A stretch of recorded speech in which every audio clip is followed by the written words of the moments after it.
จะพามาทำหมี่ยำกินนะคะเพื่อนๆวันนี้เนาะใส่ปลาป่นลงไปนะคะ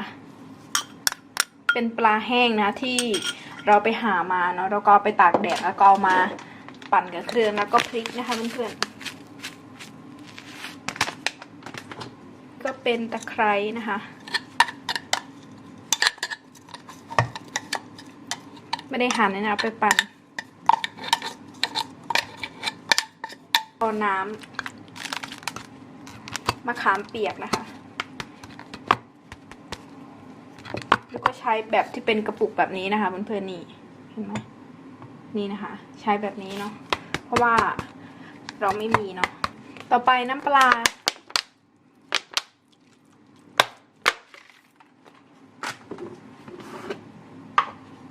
ชูรสน้ำตาลจ้าต่อไปนะคะก็ใส่ถั่วเนาะหนูไม่มีใบแมงลักนะคะหนูก็จะใส่ผักชีแทนนะคะเพื่อนๆ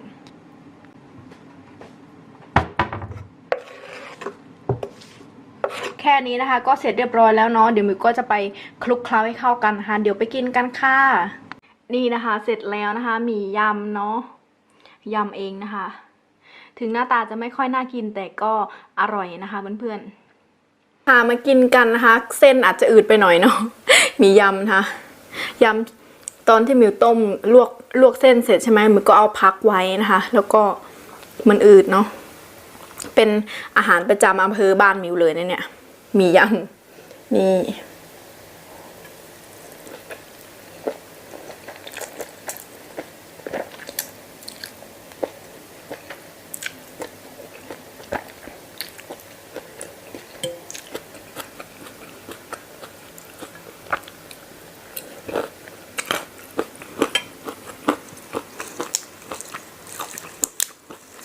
อร่อยมีใบแมงลักด้วยนี่เข้ากันมากเนี้ยไม่มีนะคะก็เลยใส่ผักชีแทน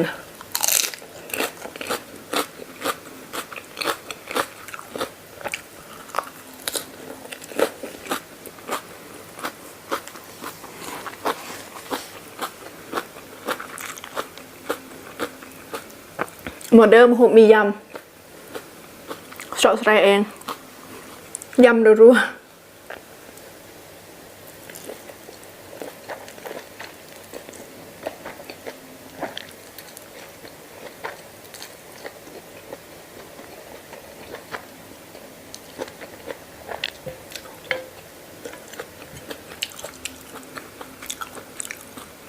ปลานี่ก็ปลาแห้งนะคะที่ไปหามานะเอาไปปั่นกับเครื่อง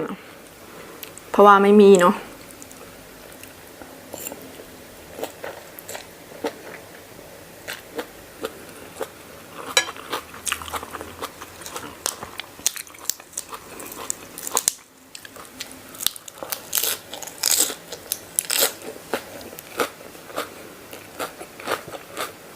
แซ่บมาก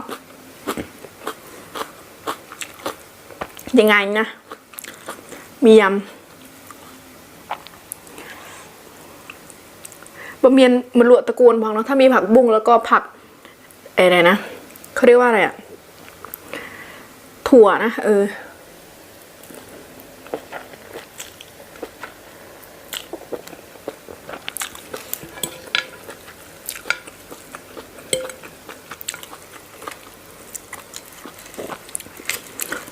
ยผักตก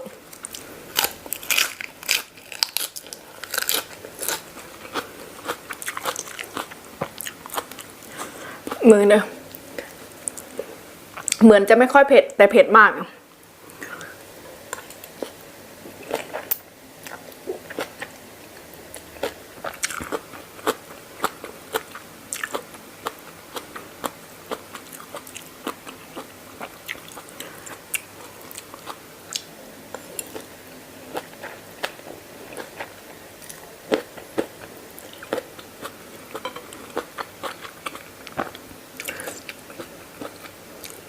มีแคบหมูด้วยนะ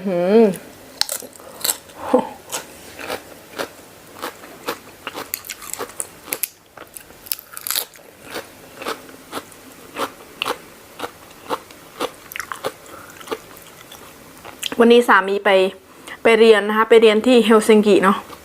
ปอระโวเหมือนเป็นบริษัทน้ำมันอะอยู่ที่ปอระโวด้วยนะคะเลยไปเรียนที่นู่นเนาะเกี่ยวกับงานอะไรเงี้ย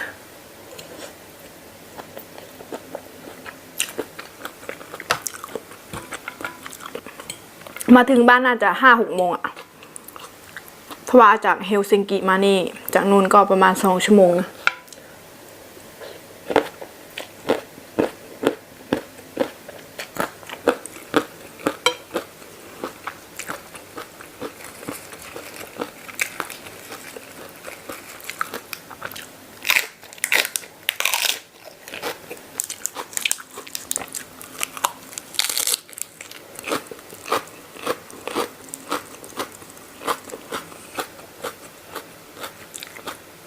ผมเริ่มยาวแล้วอะ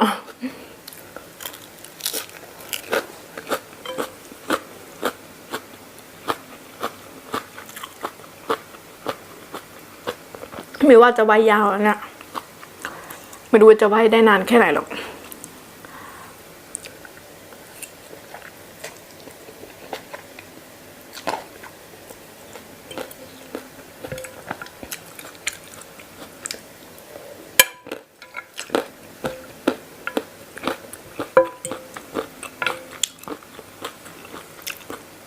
ใครไปบุรีรัมย์ไปอำเภอกระสังต้องไปชิมนะคะมียำกระสัง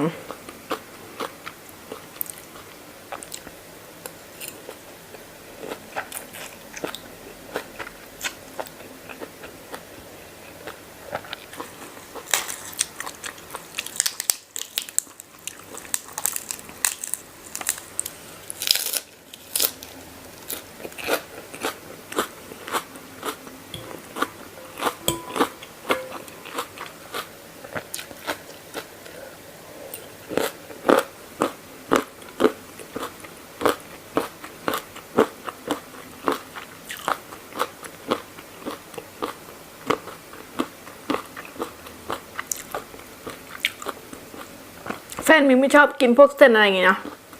แต่ถ้าเป็นมาม่ากินถ้าเป็นเส้นวุ้นเส้นเส้นเล็กเส้นใหญ่อะไรเงี้ย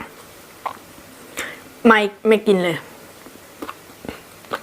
เวลาไปซื้อก๋วยเตี๋ยวกินก๋วยเตี๋ยวเนี่ยเขาจะใส่มาม่าแต่ถ้าเป็นเส้นแบบเนี้ยไม่กิน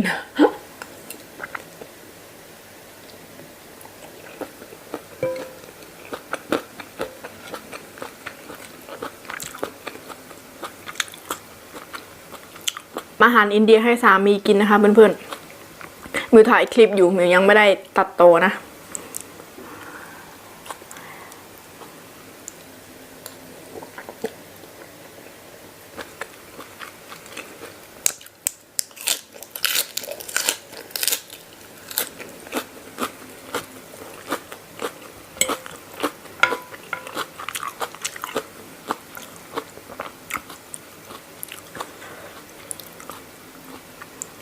ยำแบบแห้งนะเนี่ย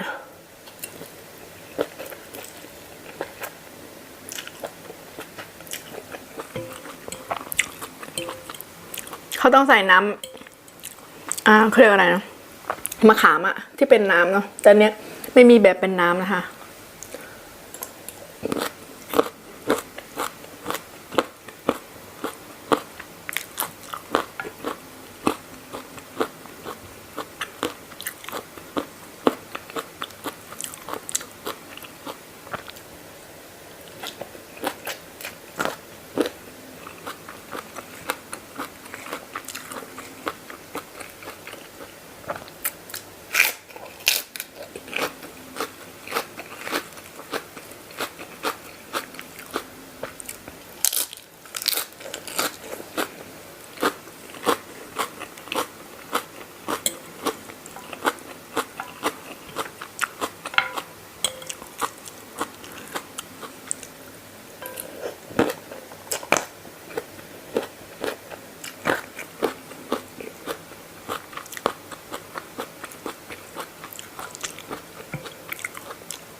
สงสัยจะกินไม่หมดนะคะเกือบหมดเส้นอืดมากอะ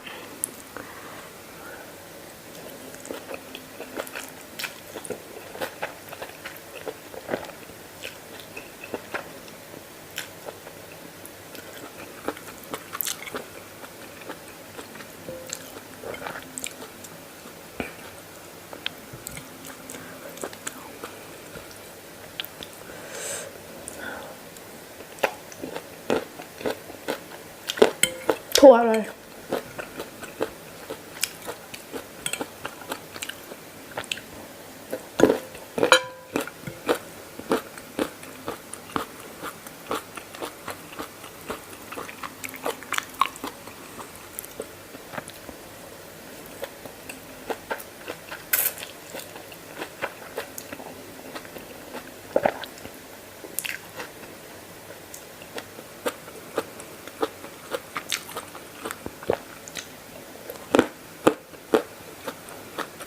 ชอบถั่ว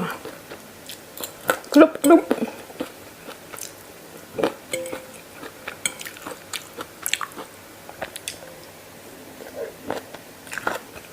ไปแล้วนะคะก็กินไม่หมดเนาะมิวก็ต้องขอบคุณมากนะคะที่เข้ามาติดตามรับชมคลิปวิดีโอของมิวเนาะถ้าเพื่อนๆน้องๆคนไหนเพิ่งเข้ามาดูใหม่ก็ฝากกดติดตาม